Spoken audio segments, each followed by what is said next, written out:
Vamos a provocar un diálogo, un intercambio de ideas sobre los diversos temas de carácter social y político que enfrenta el país.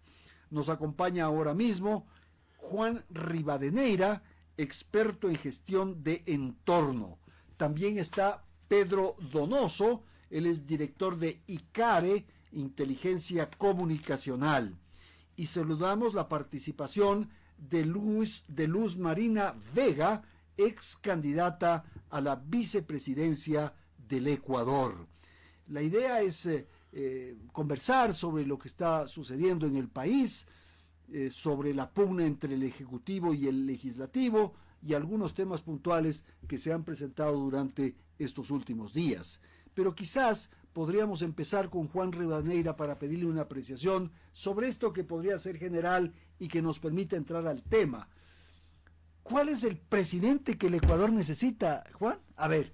Gracias, Andrés, por esta gentil invitación. Un saludo a la doctora Vega, un saludo a Pedro, a quien pues le guardo un gran respeto y tenemos una amistad. La pregunta es muy amplia, pero claro, quizás si es que queremos ver cómo está el momento político hoy, podemos dividir en la política, los procesos y las personas. Llegaremos justo a la parte de la pregunta en las personas. Hoy la política ecuatoriana tiene un espacio donde está la batalla y es en el legislativo y en el ejecutivo. Ahí encontramos una serie de pugnas, como se solía decir en el pasado, pugnas políticas. Y precisamente eso nos lleva a los procesos, porque explica la existencia de una elección que ya entró en el embudo, ¿sí? Y solamente quedan ya los procesos formales de cara a la votación. Agosto, las primarias, octubre, la calificación de las listas, enero, la campaña y pues los primeros días de febrero. Ya vamos a las urnas, pues, claro. De manera que estamos en una suerte de tobogán, que cuando uno intenta agarrarse de las paredes del tobogán es imposible. Solamente va de bajada hasta llegar a donde le lleve. Y lo tercero son las personas, que precisamente en un país como es el Ecuador, con una tan baja institucionalidad, es por ello que siempre terminamos hablando de las personas más que de las instituciones. Y ahí, en ese marco, creo que cabe muy bien la pregunta de qué tipo de presidente y qué tipo de líderes necesita el Ecuador. Dejemos ahí pendiente, entonces, para analizar eso en una siguiente ronda. Vamos a dar paso a Pedro Donoso. Pedro, esta referencia que acabamos de escuchar de Juan Rivadeneira nos conduce a pensar que la institucionalidad requiere ser revisada, fortalecida, enfrentada. Esa es una tarea que ha sido postergada. Nadie ha logrado todavía recuperar la institucionalidad y tener certezas de las instituciones que funcionan en una república. Adelante, Pedro Donoso. Hola, Andrés, muchas gracias por la invitación. Un saludo a la doctora Vega y un gran saludo a Juan, a quien igual le devuelvo los respetos. Creo que es súper interesante finalmente lo que está sucediendo en el Ecuador.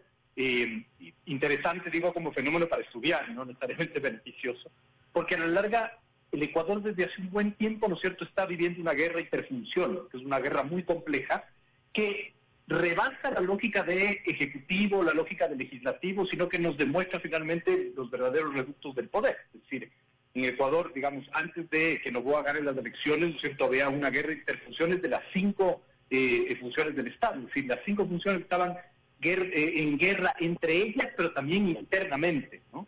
La gran pregunta que yo me hacía, o que con mi equipo nos hacíamos cuando llega Noboa al poder, es cómo, ¿no es cierto?, Daniel Noboa, huérfano de finalmente la protección de un partido, de relaciones institucionales políticas, va a sobrevivir a esa guerra y finalmente la operación política que ha hecho le ha resultado inmediatamente positiva para él, ¿no? Es decir, la institucionalidad empieza a funcionar para él, ¿no? Y esto complejiza más el escenario porque si bien nos enfrentamos a un proceso electoral, como muy bien lo dice Juan, estamos evidenciando también que el 2025 va a ser un año profundamente transicional, porque no solo elegimos asambleístas y presidentes, finalmente hay que elegir fiscal general del Estado, se va a renovar parcialmente la Corte Constitucional, hay un proceso de elección de jueces de la Corte Nacional de Justicia, se va a renovar totalmente el Consejo Nacional Electoral, es decir, cuando el Ecuador ha vivido procesos transicionales es cuando más la institucionalidad se debilita y cuando más, digamos, las pugnas de poder se evidencian, lo cual llama finalmente la necesidad imperiosa, creería yo, sí, de restablecer y volver a conceptualizar el Estado que queremos finalmente, ¿no? Pero esto involucra que tengamos otra vez una discusión conceptual de una constituyente, diría yo, que para mí creo que es el único camino finalmente, ¿no? Pero no solo por eso, porque tampoco estamos entendiendo los fenómenos que han sucedido de aquí hace 5 o 6 años. Sobrevivimos una pandemia, estamos viviendo una pospandemia. ¿No deberíamos cambiar las reglas del juego después de haber vivido ese fenómeno tan trascendental para la humanidad? Creo que sí, ¿no es cierto? Y ese finalmente es el gran debate. Y claro, la angustia surge porque la dirigencia, las élites, el liderazgo nacional, no atiende, no pone la mirada en los problemas de la población. Sabemos exactamente que los problemas más críticos de la población tienen que ver con la inseguridad, con los problemas económicos, con el desempleo, con el acceso a la salud, con la seguridad social. O sea, podemos hacer una lista de 8, de 10 ítems que son fácil resolver, o sea, fácil de definir, quiero decir, y que para resolver se requiere que esa dirigencia vea a la población y vea a los ciudadanos. Y más bien le da la espalda, me da la sensación. No atienden esos problemas, están en otros temas, están disputándose la posibilidad de controlar el Consejo de la Judicatura, de controlar el Consejo de Participación Ciudadana, de resolver lo que va a pasar con el embarazo de la señora fiscal. Esos son los temas que le inquietan a los políticos y a la dirigencia, y no los grandes problemas nacionales, estos 8 o 10 que he mencionado. Luz Marina, fíjese usted que le ponen más atención, más energía, más esfuerzo a una ley para proteger a los animales que para proteger a los seres humanos. Luz Marina Vega, al aire, le escuchamos.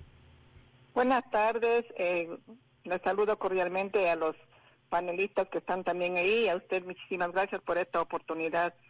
Mire, creo que es la situación que no es solo en el caso del Ecuador, la pérdida de tener un horizonte ideológico, la pérdida de tener partidos políticos fuertes, con liderazgos claros, se ha perdido. Porque no es que la clase política, y en eso quiero ser así absolutamente categórica, no sabe lo que le hace falta al país. Lo que pasa es que tienen tantas ambiciones, demasiadas, ¿verdad?, que el rato que llegan al poder, porque ya no llegan como algo orgánico, como algo con quien se puede conversar. Ahora mismo, ¿con quién conversamos para hacer un acuerdo político sobre el tema de seguridad? Díganme si no tenemos líderes claros. Tenemos partidos que nacen y germinan, ¿verdad? Asimismo, como nacen, se terminan. Y los liderazgos terminan yéndose para captar un puesto, una curul en la asamblea. Esto es una amenaza, digo yo, porque no es solamente en el caso del Ecuador. Más grave, siendo nosotros un país tan pequeño, con recursos tan grandes que podemos resolver, pero el hecho de no tener una claridad, ¿verdad?, del horizonte, no tenemos liderazgos fuertes. Entonces, ¿con quién pactamos? Porque en el tema de salud, nosotros que es mi tema, que sabemos que por decir, para resolver la falta de atención oportuna a la población, lo que necesitamos es algo tan básico como una historia clínica digitalizada y no tener a cada profesional en cada puesto médico ingresando los mismos datos cada vez que ingresa un paciente y demorándose 45 minutos. Entonces resulta que un médico que podía atender en el día 7 u 8 pacientes se ve reducido a 5 o 4 porque el resto se pasa en papeleos y nadie conoce esto. Eso es falso. Entonces lo mismo pasa en el tema de la seguridad. Quiero traer a colación lo que siempre he dicho. El tema de la inseguridad no es que ha surgido ahora, es el resultado de cuando yo viajé hace más de 20 años de Esmeralda, en mis primeras consultorías, ya sabía la gente de Esmeralda, la gente común, dónde estaban los paramilitares, dónde se podía comprar armas, cuáles eran los sitios donde se vendían las drogas, y nadie hizo nada. Lamentablemente no se han dado los instrumentos necesarios para que haya realmente una inteligencia militar, que haya, ¿no es cierto?, comprometido tanto el legislativo, el ejecutivo, para empezar a poner orden. Ahora resulta que esto ha crecido de un tentáculo más grande, que no solo ha sido la institucionalidad invadida por las mafias, y por eso es que no pueden moverse, porque tienen que pagar cuotas a quienes les financiaron sus campañas. Entonces la situación es gravísima, Andrés, cuando usted ve y todos vemos que inclusive ahora al narcotráfico se le pone en una palestra en las series de televisión, en las películas, y se vende como algo que es bueno, que hay que tener ese tipo de poder. Entonces yo creo que hay que replantearse como sociedad realmente, porque no se trata solamente del presidente que yo quiero. O sea, ¿qué tipo de ciudadanos estamos nosotros mismos formando y cuáles pueden ser nuestras contribuciones desde el ámbito personal, así sea pequeño, Andrés? Ok, muchísimas gracias a la doctora Luz Marina Vega por esta intervención. Y quisiera insistir, si es tan amable Juan, su apreciación sobre lo que está ocurriendo con las élites, con los liderazgos, porque no solamente son estos liderazgos en el ámbito político, sino también en la academia, en las organizaciones sindicales o gremiales, en las diversas expresiones ciudadanas. ¿Qué pasa con la dirigencia nacional, por favor? Pienso que si le queremos poner un titular a esa respuesta, parece que a poca gente o a menos gente le interesa los temas públicos y el bien común. Creo que eso es fundamental. Ya hemos hablado del problema de la institucionalidad, la doctora Vega habló de los ciudadanos, pero también hablemos pues de la materia prima de quienes hacen la política pública, que son los políticos. Y creo que rememos un poco a contracorriente por la importancia de la necesidad de los partidos políticos tan mal vistos por los ciudadanos, pero tan necesarios y evidentemente necesarios al momento de llevar una propuesta de nación, una propuesta de país, un proyecto político, y luego a quienes toman las decisiones. Es decir, ¿dónde están los políticos profesionales? Podríamos hacernos la pregunta. Es decir, ¿dónde están aquellos políticos que se forman a lo largo del tiempo y no de repente estos chispazos que aparecen en el camino y que nos dejan ver también después la dificultad que tienen, por ejemplo, para construir un gabinete? Ajá. Porque por supuesto, si es que no tienes pues tus colegas, tus compañeros de lucha, como se solía decir en el pasado, las personas que estaban cerca de un partido, quienes se tendían a especializarse en distintos temas, porque los partidos pues convocaban distintos tipos de profesionales, personas que sabían de obras públicas, de salud, de política, claro, de gobierno, de economía, y después ellos eran los cuadros que cuando llegaban al poder, pues los presidentes tenían ya un grupo nutrido. Creo que ahí hay un gran problema, y creo que también es porque la política en muchos casos... La formación de cuadros... y la formación de la profesión del político. Porque creo que el político ser político es una profesión, como ser un arquitecto. Claro. No se le puede encargar pues a un futbolista que construya una casa. Es decir, va a fallar, y creo que eso es importante no dejar de reflexionar. Pero también llenos al tema de las élites, parece que nadie quiere hacerse cargo a veces de los temas, ¿no? Creo que por este tema de la comunicación, de cómo a veces pues muchas personas ahora temen aparecer en público, claro, precisamente, además de la inseguridad, que sin duda es un tema.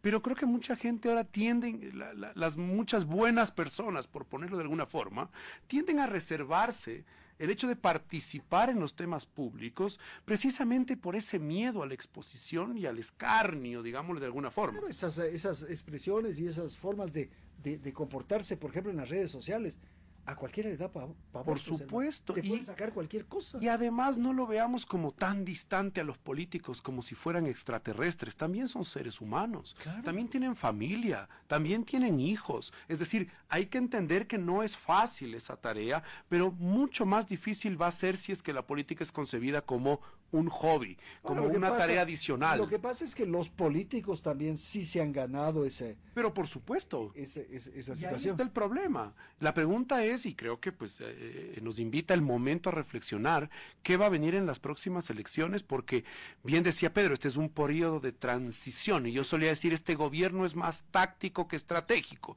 es decir, no puede presentar un gran proyecto de 10 años al país, porque tiene una elección al frente en febrero. Y pese a ello, no hay que dejar de destacar, se han tomado algunas medidas que pocos hubiesen creído que se iban a tomar. Por ejemplo, el aumento del IVA. Por ejemplo, el tema de los subsidios, que de alguna u otra forma camina hacia una dirección de corregir ese problema. Recordemos, Andrés, en varias entrevistas, mucha gente terminaba, pues la gente que opina de economía, diciendo que hay que tomar una medida sobre los subsidios. Se ha tomado una medida y creo que es un primer gran paso, ¿sí? Esperemos que también pues no haya ningún tipo de desestabilización en el camino y que esa medida se pueda mantener por el bien precisamente de la economía nacional. Lo cierto es que nos enfrentamos a una elección. Y ahora pues vamos a ver nuevamente, yo hablaba de ese tobogán del cual ya no podemos escaparnos, y ahora en agosto queda mucha responsabilidad en las organizaciones políticas de quienes van a ser los cuadros que van a representarlos, porque pues esperemos que de febrero, cuando es la votación, luego pues en abril si hay segunda vuelta, y en mayo del próximo año que se posesione la nueva asamblea y el nuevo presidente, puedan durar 4 años, Andrés. Que puedan durar y que puedan cumplir su plan o su propuesta de gobierno. Vamos a dar paso a Pedro Donoso para conocer su apreciación, y quisiera detenerme en un punto que me parece muy importante, y es que asistimos a esta pre-campaña, estas definiciones de cuadros, a integrar, a conformar lo que decíamos también antes del tablero electoral. El hecho de que hay un protagonista importante, fundamental, que es el presidente de la República, porque tenemos a un candidato presidente. Por favor, Pedro, adelante, le escuchamos. Sí, gracias, Andrés. Yo antes quiero solo referirme a lo que hablaban anteriormente, que me parece que es súper importante, que es el oficio del político, ¿no? Este es un libro de Manuel Alcántara en donde él reflexiona sobre la formación de los políticos, ¿no? Y ahí es cuando a mí me llama mucho la atención, porque usualmente tendemos como sociedad a tener esta narrativa del populismo antipolítica, ¿no? De esta demagogia antipolítica, y de decir que a la larga los políticos son los culpables de todo, finalmente, ¿no? Cuando, por ejemplo, ¿no es cierto?, hay que preguntarse, ¿por qué la academia no forma políticos? Es decir, en este país no hay una sola universidad que tenga finalmente una carrera específicamente para políticos, no para funcionarios públicos, para políticos, ¿no? Es decir, esta corresponsabilidad que tienen las élites, yo no digo despectivamente, pero las élites académicas, sobre todo la academia, ¿no es cierto?, en un país muy deficitario de generación de información, por ejemplo, ¿no? Es decir, en el Ecuador es muy difícil obtener información, y si no lo obtenemos desde el ámbito oficial, que ya de por sí es bastante escasa y mediocre, ¿no es cierto?, no hay ninguna otra ente que nos genere información para, sobre todo, por ejemplo, en mi caso, hacer análisis de investigación, o en el caso de la sociedad para tomar decisiones, ¿no? No tenemos espacios objetivos de discusión de conceptos, por ejemplo, ¿no? Y eso mucho tiene que ver, sí, con el ámbito de esta sociedad del siglo XXI, ¿no? Hay un escritor argentino, tiene un escrito muy largo que dice, es bastante interesante, que dice, ya la gente no quiere leer, la gente quiere haber leído, finalmente, ¿no? Es decir, la gente ya no quiere el proceso, ¿no? Quiere instagramear el suceso. Es decir, quiere la foto con el libro cerrado y decir, logré leer Los Miserables de Víctor Hugo, pero no quiere pasar 4 horas en la madrugada leyendo en sí mismo el libro, ¿no? Esto tiene que ver finalmente con un fenómeno de la profunda individualización, etcétera. ¿Por qué hago esta disección? Porque tiene que ver con lo que estamos viviendo, con lo que la doctora Vega muy bien decía, esta además incapacidad de entender la necesidad que tenemos de tener partidos realmente hablando, ¿no? No estos vehículos finalmente electorales. Nos estamos enfrentando una elección, sí, en donde tenemos un presidente candidato, es decir, a un Estado candidato, ¿verdad? Pero tampoco tenemos la institucionalidad que nos dé la confianza de que haya en sí mismo un control a este Estado candidato, ¿no? Pero también estamos viviendo procesos sociales mientras se da ese proceso eleccionario, ¿no? Y ahí es cuando a mí me llama mucho la atención la contradicción de las cifras que nosotros desde el CAR hemos podido detectar. Es decir, tienes, por ejemplo, no está resuelto ningún problema de los problemas que vivimos en el 2023. Es más, están mucho más agravados, ¿no? Hoy me parece que el noticiero de Teleamazonas publicaba estas cifras que evidenciaban el crecimiento de secuestros, ¿no? El Extra y el Expreso publicaban hace unas semanas que en el Ecuador se secuestra a una persona cada 4 horas, ¿no? 37% de aumento de trabajo infantil, por ejemplo, ¿no? Es decir, Estamos viviendo mucho peor que en el 2023, sin embargo, el estado de ánimo, por ejemplo, no es el mismo que el del 2023. Entonces ahí hay unas cifras bastante extrañas. El 2023, de acuerdo a perfiles de opinión, tuvo como promedio 9 de cada 10 ecuatorianos pesimistas del presente. Hoy finalmente las cifras nos hablan de un 50%, 54% de pesimismo de la gente, por ejemplo, ¿no? Es decir, estas cifras que son tan extrañas frente a lo que estamos viviendo. ¿Qué podemos concluir con esto? Que es muy difícil como identificar y levantar información y muy difícil también, digamos, de empezar a procesar y hacer análisis con esa información. Y esto quiere decir que algo está pasando en la sociedad. Por lo tanto, también se complejiza mucho el poder crear escenarios de qué es lo que va a pasar con el proceso eleccionario específicamente, ¿no? Noboa tiene una ventaja que es ser el presidente candidato. Habrá que ver si es que lo aprovecha, pero de todas maneras, en un país de minutos como es el Ecuador, todo puede suceder, ¿no? Gracias a Pedro Donoso, información que tenemos en este momento sobre nuestra mesa de trabajo que quiero compartir con la audiencia. El precio de las gasolinas Extra y Ecopaís sube 3 centavos desde mañana 12 de julio. El de la gasolina Super baja. Esta es la información que en este momento se difunde y que tiene que ver con el esquema diseñado por el gobierno para establecer los precios de la Extra y de la Ecopaís.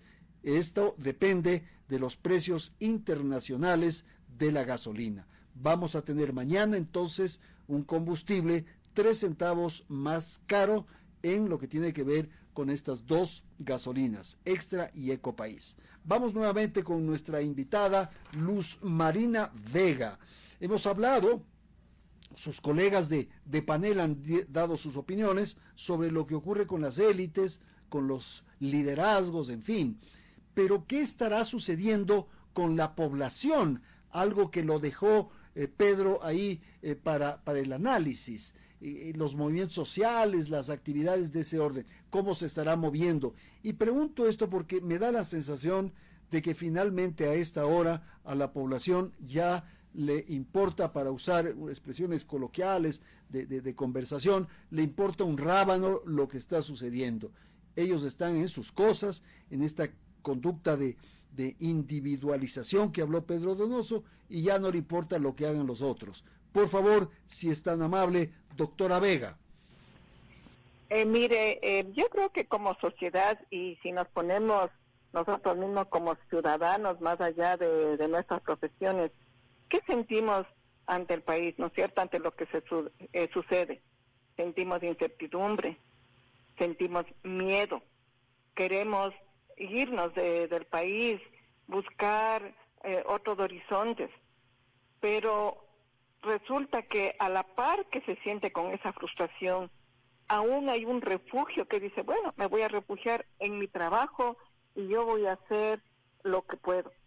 Y esto es un tema que aparentemente, cuando decían que con la globalización y con las redes sociales vamos a estar más conectados porque vamos a tener más información, más instrumentos, resulta que las investigaciones de varios sociólogos, filólogos, en fin, dicen que nosotros estamos cada vez más individuales, ¿verdad?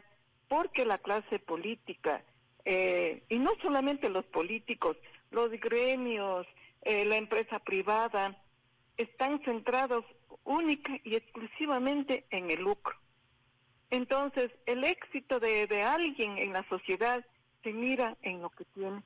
Antes estábamos muy orgullosos de que tal persona ha leído tantos libros, ¿no? Ahora se aplaude al que está con el celular al último grito del amor.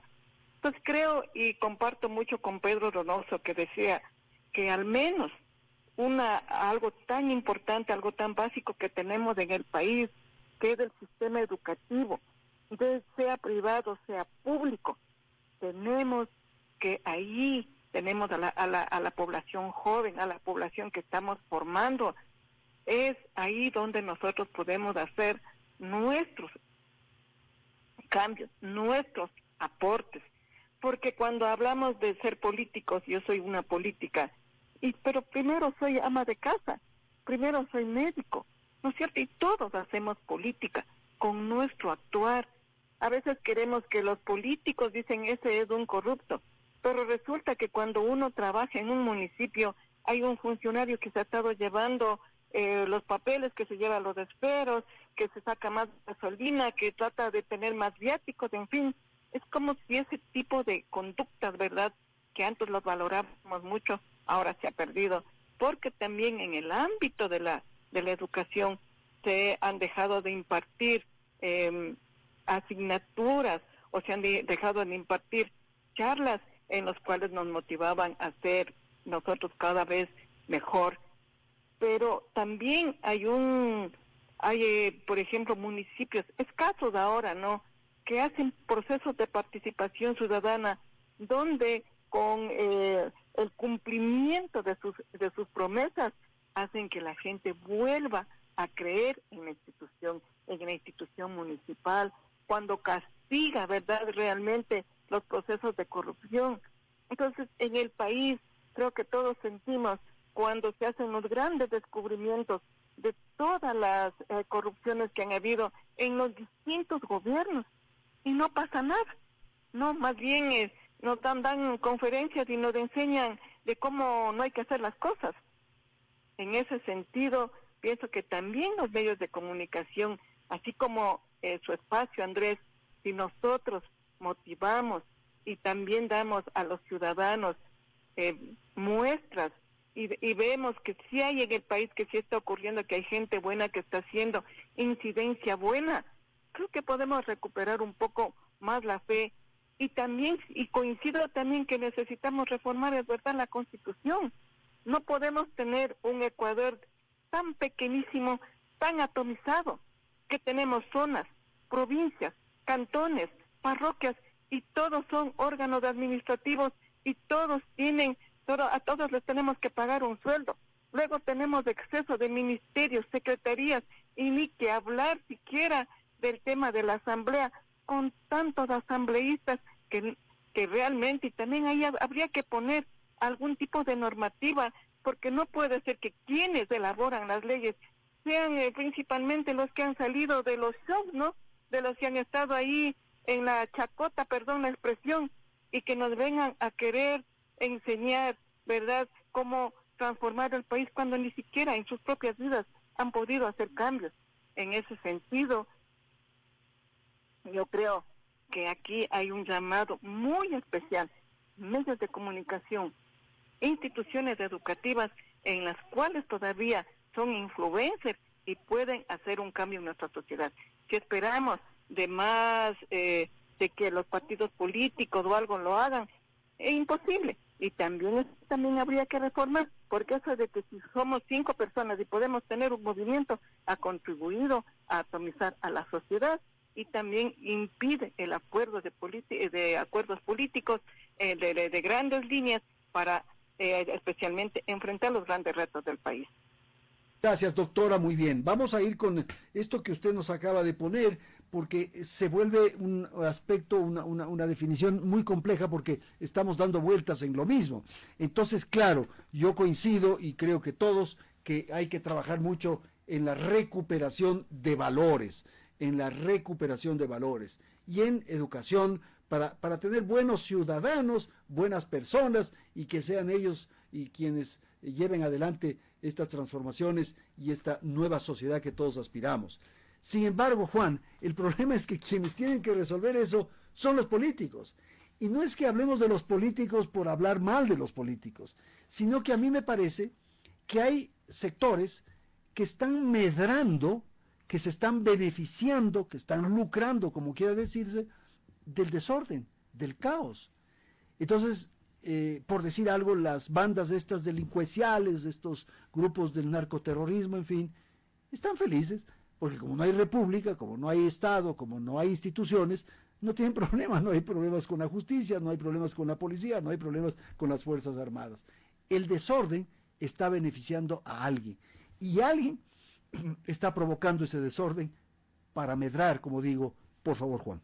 Y la gran pregunta, Andrés y amigos, es ¿quién se puede hacer cargo? ¿O quiénes se pueden hacer cargo? ¿O qué instituciones deben entrar a poner un poco de orden en esta suerte de anomia, en esta suerte de desorden, en esta suerte de caos, ¿sí? Se habla mucho pues de hacer reformas legales y reformas constitucionales. La gran pregunta es, luego de 20 constituciones, ¿dónde hemos llegado? Y luego de tantas leyes, ¿dónde hemos llegado? Me da la impresión, y queriendo ir un poco al optimismo, porque si no, creo que tenemos que buscar un espacio para el optimismo. Pedro hablaba de un dato que pues hacia un poco el fin de año anterior se hablaba de una gran cantidad de personas que eran pesimistas y que ahora hay una suerte, algunas encuestas hablan de 50, otros de 60, de personas que ven el futuro con optimismo. Y uno puede decir, oye, ¿cómo ven con optimismo? Yo creo que hay algunas razones difíciles de explicar. Hay otras incluso de nuestra forma de ser que creo que tenemos que regresar a ver con optimismo esta capacidad de pensar el futuro con optimismo pese a las dificultades. Y eso creo que es interesante en los latinos y vamos a decirlo en los ecuatorianos. Me voy a referir, por ejemplo, al caso de los empresarios. Hoy hay empresarios que el país les ha quedado muy pequeño, Andrés, y que están exportando, y que están creciendo con todas las dificultades que el país les presenta, con toda la dificultad que un código laboral que en esta mesa se ha analizado hasta el cansancio, de que no se dinamiza, de que no termina de atender la preocupación del que no tiene trabajo, en un escenario en que la inseguridad, por supuesto, es muy compleja, ¿sí? Pero hay una serie de empresarios jóvenes, ¿sí? Que ahora con una preparación incluso mayor a sus padres o a generaciones anteriores, han logrado sacar adelante algunos emprendimientos que en el mundo entero están recorriendo. Y ahí hay un refugio para pensar, ¿sí? Que hay esperanza en el sector productivo. Ayer estaba la doctora Hervis en estos micrófonos hablando de la preocupación que tiene el comité empresarial y el sector productivo respecto a aquel proyecto de ley de los animales. Me refiero al proyecto que está procesándose en la Asamblea Nacional. Y esa preocupación de toda la cadena, ¿sí? Precisamente de producción de alimentos que tiene el Ecuador. ¿Cómo podemos destrabar esas conversaciones que tanto nos alejan y que no permiten encontrar un camino común que permitiría más bien aumentar incluso la producción? Pero volviendo y cerrando con lo que usted preguntaba de la política.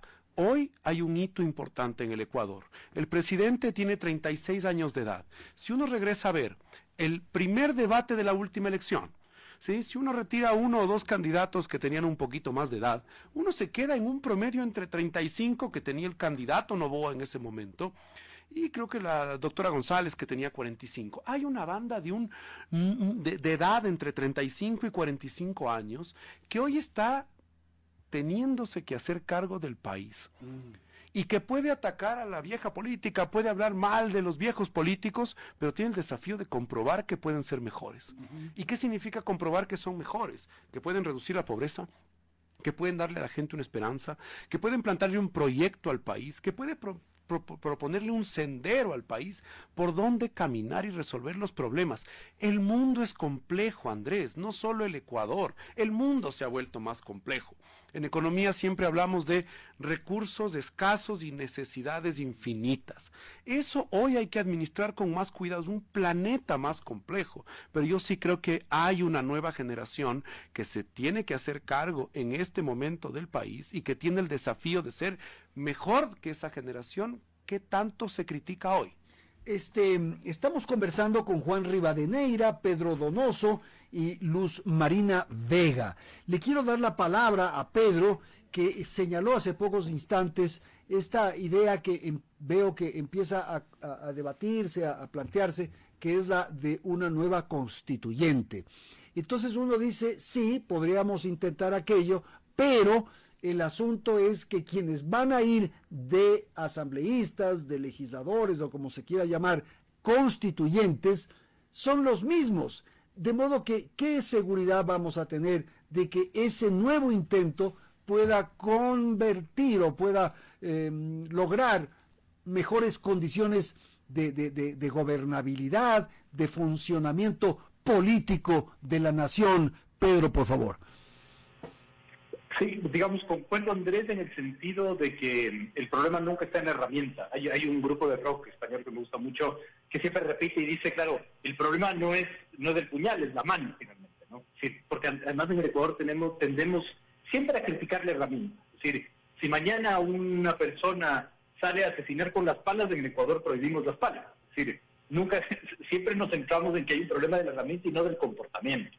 Es evidente finalmente que una constituyente en sí mismo no va a resolver todo, pero el concepto de una constituyente, el concepto de un gran pacto nacional. Y este es un lugar común que yo intento evitar, pero que a la larga, digamos, es casi inevitable, pero que tiene una complejidad altísima. Y esta complejidad altísima tiene que ver con la ruptura del tejido social. Es decir, el Latinobarómetro del 2021, si no estoy mal en el año, tenía una gran conclusión.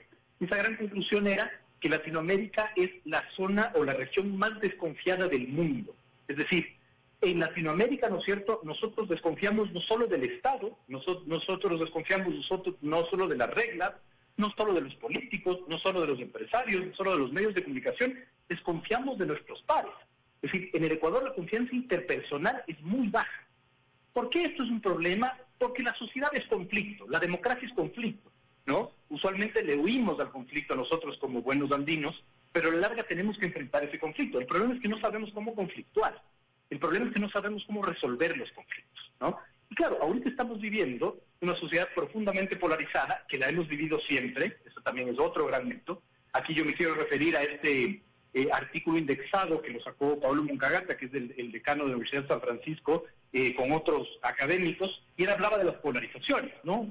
La polarización ha existido siempre y ha movilizado las democracias en la región desde siempre. En los 60 y los 70, la polarización, dice este paper, era más ideológica, ahora es una polarización más afectiva, finalmente, ¿no? Más de identidad. Y el problema es que esta polarización nos lleva a que nosotros desconozcamos al otro por su mera razón de existir. Entonces es muy difícil que uno pueda hablar de un gran acuerdo nacional cuando lo que pretendemos siempre es un gran acuerdo entre los que somos iguales, finalmente, ¿no? Y desconocemos al otro. Y siempre nuestra narrativa es desconocer finalmente al otro e intentar finalmente que desaparezca. Este paper habla de un término que me llama mucho la atención, que se llama la polarización perniciosa, que es ver al otro, ¿no es cierto?, y tratar a los miembros de ese otro grupo, ¿no es cierto?, de manera homogénea y radicalizar en su estereotipo, finalmente, ¿no? Entonces va a ser muy difícil que nosotros lleguemos a un gran acuerdo si es que no respetamos este sentido de la otredad, si es que queremos tener acuerdos entre los que somos iguales, finalmente, ¿no? Y desconocemos al otro y sus necesidades. Va a ser muy, muy complejo, pero por alguna manera hay que empezar. Es decir, hay que restablecer, ¿no es cierto?, este nuevo Estado que debería, digamos, empezar a funcionar.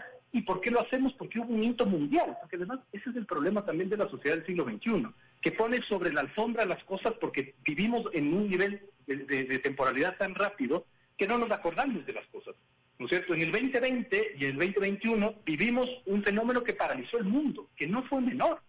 No hay cifras oficiales de cuántas personas enterramos en el Ecuador, otro de los problemas del Ecuador, como decía antes, que no producimos información, pero claro, vivimos de ese gran fenómeno que nos partió como sociedad, ¿no? Y hay que tener una respuesta y que no hay que olvidarse que vivimos aquello, porque nos olvidamos muy fácilmente.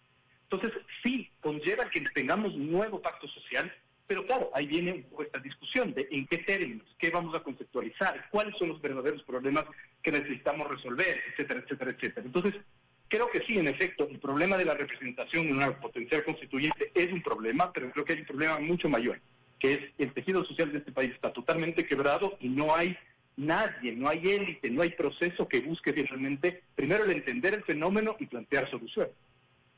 Claro, este tema del acuerdo nacional, del pacto nacional, en fin, se ha venido planteando desde hace muchísimos años y nunca se ha logrado concretar.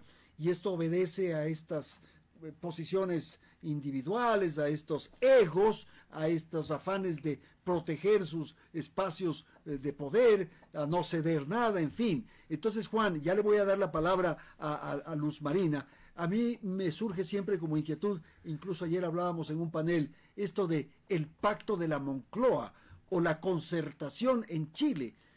Sí se dan estos casos de alianzas, de acuerdos, pero es cuando ya estamos en soletas, cuando nos hemos caído, como ocurrió con Pinochet o como ocurrió con Franco. Entonces, aquí como que necesitamos tener, no es que estoy llamando a eso naturalmente, pero sí un buen remesón para que nos sacudamos y resolvamos esto. Rápidamente, Juan. En mi caso siempre tiendo a ser alérgico y distante de quienes dicen tenemos que tocar fondo. No me quiero imaginar qué significa el fondo, porque eso también puede ser muy traumático para una sociedad. Lo que yo he dicho respecto a ese tipo de pactos en el pasado es que entendemos el fin, el problema es cómo llegar a él. Y esos pactos se dan no porque, principalmente por las personas que condujeron el camino a ese pacto. Es que tienes que salir del fondo sí, para poder sobrevivir, y entonces estás dispuesto a conversar con el Partido Comunista o con el Partido Conservador. ¿No? Y si en el país no existen esos partidos, ni las ideas, ni las personas, estamos en un problema más grave. Para que exista el Pacto de la Moncloa necesitamos políticos de la talla que lograron el Pacto de la Moncloa.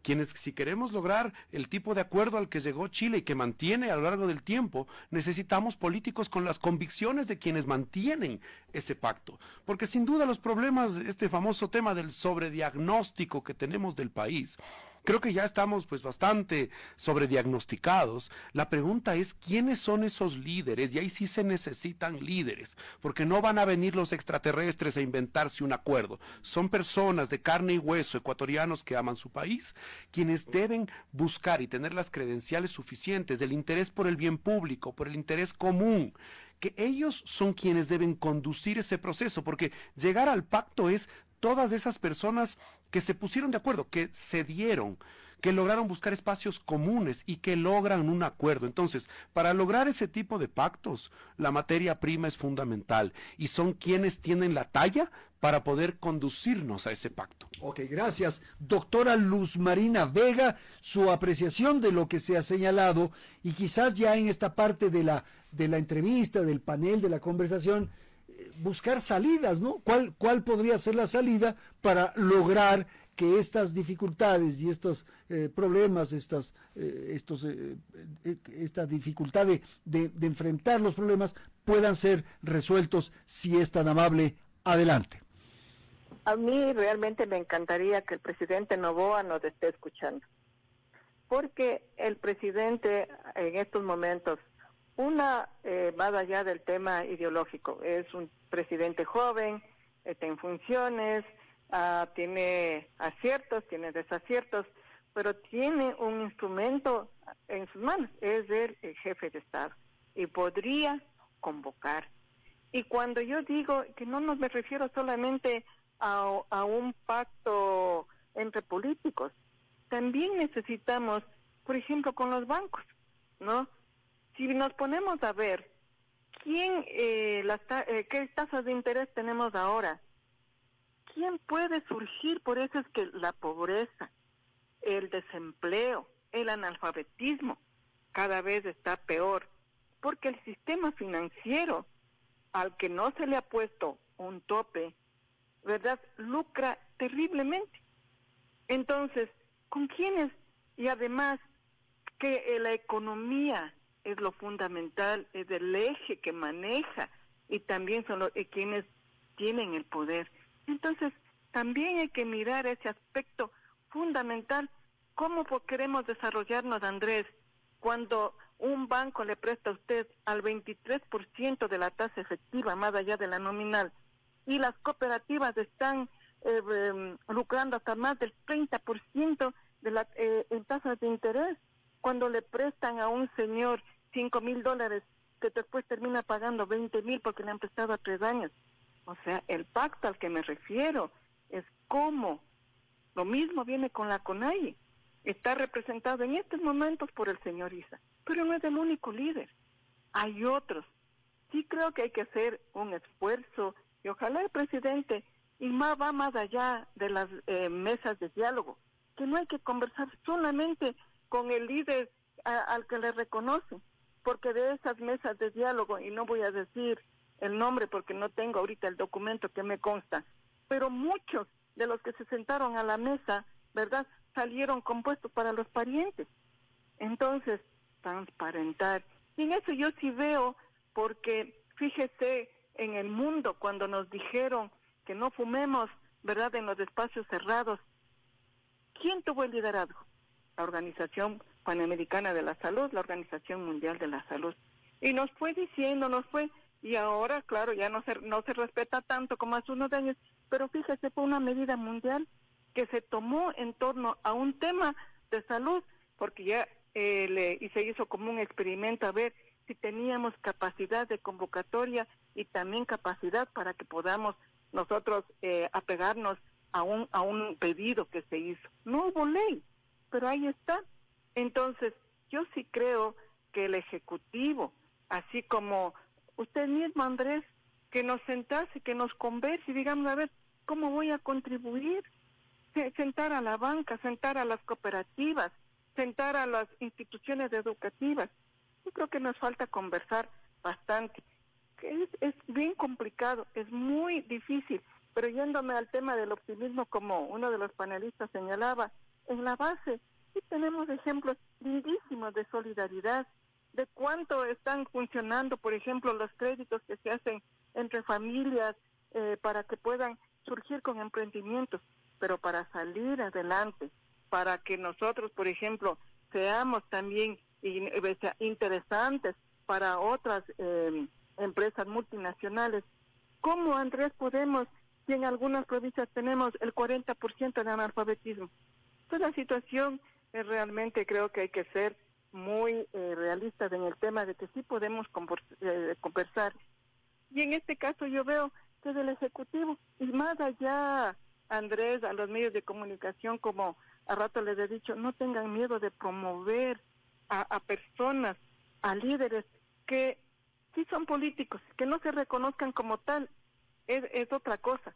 Otra cosa es que seamos partidistas, que pertenezcamos a un partido político, pero todos terminamos haciendo política pública. Entonces yo creo que se puede conversar, y el tema financiero, el tema de inseguridad, eso como en las mesas de conversación en las que yo tuve la oportunidad de conversar en algunas, sí hay una necesidad, pero también cumplan, ¿verdad? Cuando nos dicen, sí, vamos a introducir esta reforma, y luego nadie hace nada.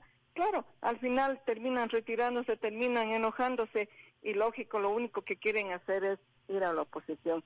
Yo creo que como ecuatorianos, que tenemos grandes ejemplos de procesos participativos en los cuales sí se ha logrado una transformación en muchos de los cantones, creo que esa herramienta del diálogo hay que promoverla, hay que hacerla más allá de lo difícil que pueda ser. Ok, gracias. Vamos a ir cerrando tal vez este diálogo y vamos a pedir a nuestros panelistas una apreciación final. Claro, cuando nos reunimos para esto, hacemos una serie de diagnósticos, de cuestionamientos, nos parece esto mal, nos parece aquello mal, y salvamos al mundo, como decíamos de muchachos, para las soluciones. Pero yo creo que nos complicamos demasiado porque creo que se pueden obtener acuerdos y posibilidades en asuntos puntuales. Y ese sería el gran esfuerzo. Y yo pensé que Daniel Noboa podía lograr eso, Juan, que él podría ser el que convoque a esos pequeños acuerdos nacionales. Por ejemplo, ¿quién se va a oponer en su sentido normal a proteger, a salvar el seguro social? Entonces ya, nos sentamos a salvar el seguro social, busquemos los mecanismos, eso intentó Lasso con esa comisión especial que se creó, pero bueno, trabajemos, encerrémonos 3 meses y salvemos al seguro social. El tema del empleo, a ver, ¿cómo hacemos? Traiga a los dirigentes sindicales, a los empresarios, busquemos una solución y nos unamos y salgamos de esto. En la desnutrición crónico-infantil, ¿cómo no nos va a unir? Entonces yo sí creo, y las otras cosas ya que se sigan peleando por las otras cosas, pero las 3 o 4 sí. Y ahí, ¿cómo hacemos? A ver. Bien, sin haber una solución de 24 horas, pero sí que pueda construir un proceso, me parece que viendo este proceso electoral como una oportunidad, pienso que la sociedad civil, todos los que componen la sociedad civil organizada, que también tienen una vocería pública, claro, porque ahí hay un poco de orden, digamos, sí. o intentan darle orden a la conversación, pienso que es una gran, interesante etapa de pedirles, pues, a quienes van a buscar un espacio público que presenten al menos un proyecto, que presenten al menos una idea, porque mucho pasa pues que se dan grandes ideas y frases grandilocuentes, pero nadie pone en blanco y negro las ideas. A propósito de la seguridad social, esa comisión de valiosos ecuatorianos. Estaba Augusto de la Torre, estaba Pablo Lucio Paredes, estaba Rodrigo Ibarra, un poco de gente especializada. Pues hay una propuesta sobre la mesa. Ahora, el presidente Noboa, Andrés, creo que también hay que entender el proceso en el que él ha asumido el poder. En este año, 8 meses o año y medio que recibió el poder, tampoco es que puede darle la vuelta al país, pero sí puede marcar, creo yo, y en eso sí le doy la razón, un camino, por ejemplo, en el tema del empleo. Algo se ha hecho en la corrección fiscal que está ocurriendo, el caso del tema del IVA, el tema que ocurrió hace poco de los subsidios, que creo que no hay que dejar de ver que esas noticias parece que la pasamos por arriba, pero son importantes para la economía. Sí, yo creo que hay temas importantes. La doctora Vega tocaba el tema de los bancos, punto de información, como solían decir en el antiguo Congreso Nacional. Decía, ¿quién les pone límites a las tasas? Bueno, este país tiene techos a las tasas. Si revisamos correctamente, pues hay techos a las tasas. ¿Y qué me preocupa a mí? Yo pensé que la doctora Vega más bien iba a ir por el lado de la preocupación grave de los chulqueros. Ahí hay un tema de interés nacional. Hay gente que está accediendo a créditos al 1200%, y que, por supuesto, ¿cuáles son las formas de los chulqueros para cobrar sus deudas? Que incluyen la violencia, Andrés. Bueno, pero eso es ¿Quién está atendiendo esos problemas? ¿Quién se preocupa por ellos? Van al chulco porque algo está pasando en el sistema. Por supuesto, hay que buscar el camino para que esté más cerca la formalidad de todos. Mire el proceso hoy de los subsidios, que me parece que le va a dar también formalidad al sector del transporte. Sí. Porque el que quiere acceder al beneficio tiene que registrarse, y eso es positivo, ¿sí? Pero, por ejemplo, y vuelvo al tema del chulco, ¿cómo hacemos para que las personas que están en los mercados, ¿sí?, puedan acercarse? Y me parece que los procesos que hemos visto internacionales de inclusión financiera que ha ocurrido en el mundo, hay lecciones interesantes que pueden servirle al Ecuador, y que no sigan viviendo con zozobra aquella persona que tiene un pequeño puesto en el mercado, que tiene que resolver su día a día, que tal vez está muy lejos todavía de ciertas instituciones. ¿Cómo resolvemos eso? Esos temas son los problemas que tiene la gente en el día a día. Y yo vuelvo al tema de los empresarios. Usualmente vemos al empresario lejos, el empresario grande. El 98% de las empresas en Ecuador son pequeñas y medianas. Y hay que dar cuenta de que ese tejido es el que va finalmente a resolver, creo yo, ¿sí?, algunos problemas del país, porque no hay mejor política social que una persona que tiene un empleo, y no va a tener un empleo necesariamente en el Estado, sino va a ser el sector privado, que hoy ya genera 9 de cada 10 empleos formales. Me parece que ahí también hay un gran acuerdo que podría encontrar el Ecuador, que es dar cuenta que la experiencia de impulsar un sector privado vigoroso es el camino de la salida de la pobreza. Y evidentemente esos negocios medianos que usted dice, Juan, son maravillosos porque son silenciosos, no se están quejando, no están exigiendo nada al gobierno, trabajan todos los días, llevan adelante sus iniciativas con un gran concepto de ampliación, de desarrollo, y sí da ganas de que esa gente pueda tener éxito en su vida y en sus actividades. Dicho de otra forma, sí, se levantan muy temprano y se acuestan muy tarde. Sí. Son trabajadores y buscan ser innovadores, y por eso están colocando productos fuera del Ecuador, y no son necesariamente grandes empresas, sino son pequeñas que ya están encontrando un camino al éxito porque el Ecuador le quedó pequeño. Ahí está una esperanza muy importante, y ellos, por decirlo de alguna forma, crecen a pesar de todos los problemas que hemos retratado en esta entrevista. Lo lógico sería más bien alentar, estimular, promoverlos, acompañarlos. Bien, vamos a dar paso a Pedro para que nos dé su apreciación. Ya vamos cerrando. Pedro, adelante, por favor. Gracias, Andrés. Yo la verdad soy como más analista o sea, lo mío es más del análisis que decir finalmente cómo resolverlo. La verdad es que es bastante complejo, creo que no es tan sencillo. Porque claro, el problema no son los qué, son los cómo. Todo el mundo está de acuerdo en que hay que salvar el seguro social. El problema está en los cómo. El problema finalmente son los métodos, digamos, ¿no? Y ahí finalmente entra el tema complejo, de cómo yo quiero resolver un problema, cuál es mi camino, flexibilización laboral, no flexibilización laboral, etcétera. Y ahí viene, digamos, esta reflexión que hacíamos de la incapacidad, sobre todo de las élites, de entender que hay que generar, digamos, muchísima información. Yo concuerdo que hay un sobrediagnóstico en el Ecuador, pero ese sobrediagnóstico muchas veces no es en verdad un análisis o un diagnóstico, es una opinión. El problema del Ecuador es ese. Estamos llenos de gente que disfraza el análisis de opinión, que da su opinión muy válida, sí, pero finalmente que no ayuda, ¿no es cierto?, para que entendamos la fotografía de lo que estamos viviendo. Para eso necesitamos investigación. Y ahí es cuando finalmente hay la ausencia, por ejemplo, de la academia, que yo siempre recalco esto, que me parece escandaloso. Es decir, cómo uno no puede tener información para tomar las decisiones en ese sentido, ¿no? Creo que no es tan sencillo, creo que hay que apostarle, evidentemente. Creo que finalmente hay varias iniciativas, quizás más de la sociedad civil.